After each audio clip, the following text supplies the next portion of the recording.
The moment she said it, the air in our kitchen felt like glass shattering inside me. You're replaceable, Daniel. Never forget that. Lauren didn't even glance up from her phone. She said it as casually as asking me to take out the trash. Her thumb flicked across the screen, manicured, lips curled in that little smirk she once reserved for our inside jokes. Only now the joke was me.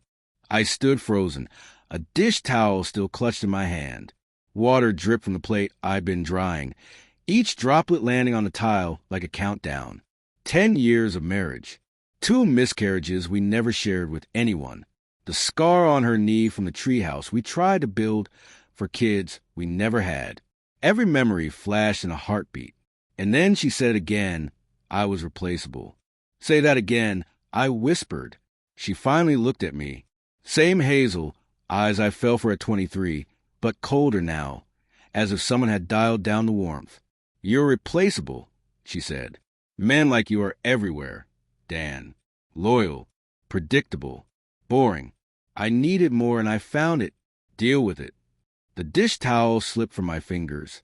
I remember the soft thud because it was the last gentle sound in our house that night. I didn't scream, didn't throw anything.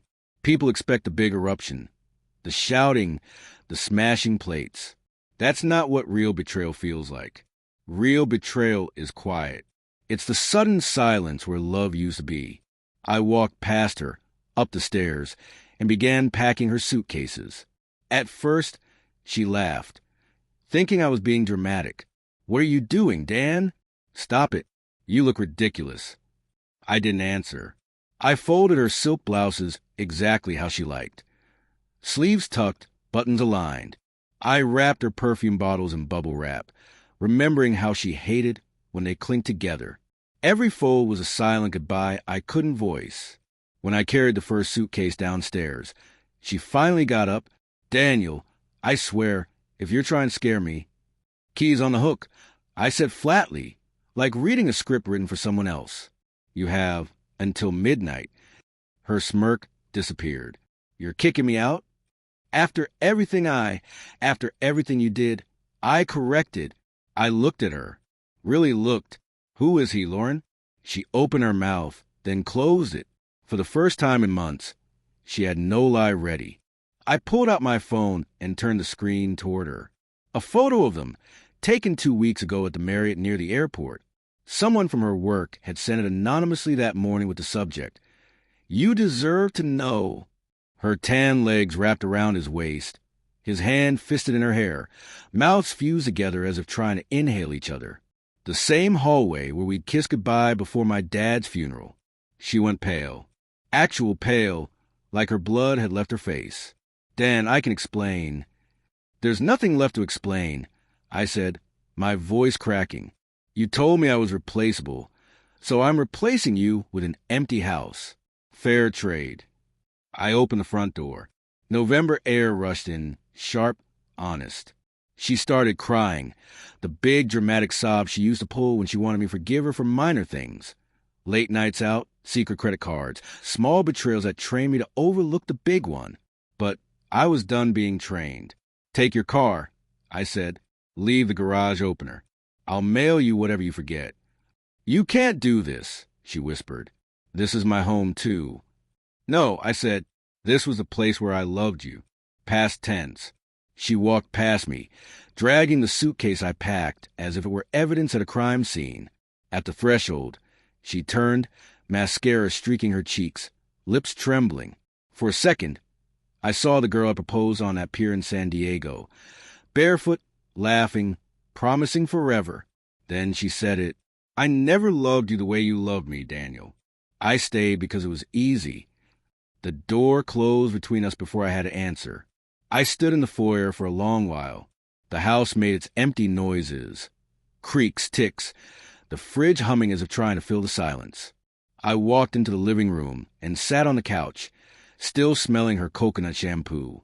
That's when the shaking started, not crying, just shaking, like my body was trying to expel her from my bones.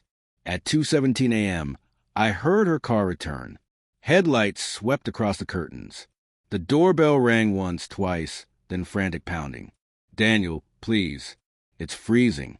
Let me in. We can fix this. I didn't mean it. I was angry. I was scared. Please, baby, open the door, she sobbed. I didn't move. I closed my eyes and pictured that hotel photo again. Every time I worked late, so she could have a life she wanted. Every anniversary I planned alone because she was out with friends. Every night I swallowed my suspicions, afraid losing her was worse than being lied to. I walked to the door, placed my hand on the knob, and turned the deadbolt louder than necessary. Silence.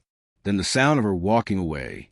The car door slammed, engine revved, tires crunching across the driveway I'd shoveled for her every winter since we bought the house. When the tail lights disappeared, I slid down the door and finally let myself cry. Not pretty tears. Ugly, guttural sobs that scared even me.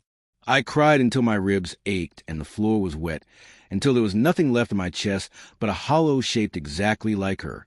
The next morning, I changed the locks. I donated her clothes to a women's shelter. Someone else deserved the warmth more than she did. I erased her from every photo, every playlist, every corner of the life we built. And every night since, when the house gets too quiet, I still hear her voice in my head. You're replaceable, Daniel. Never forget that. She was wrong. I wasn't replaceable. I was the one doing the replacing. And the silence where she used to be? It's mine now. Peaceful. Honest. The first room I've lived in that doesn't lie to me. If this one hit you, drop a like, hit subscribe, and tell me in the comments. Could you walk away like that? Or would you have opened the door? I read every single one. Let's hit 5K together. Love you guys.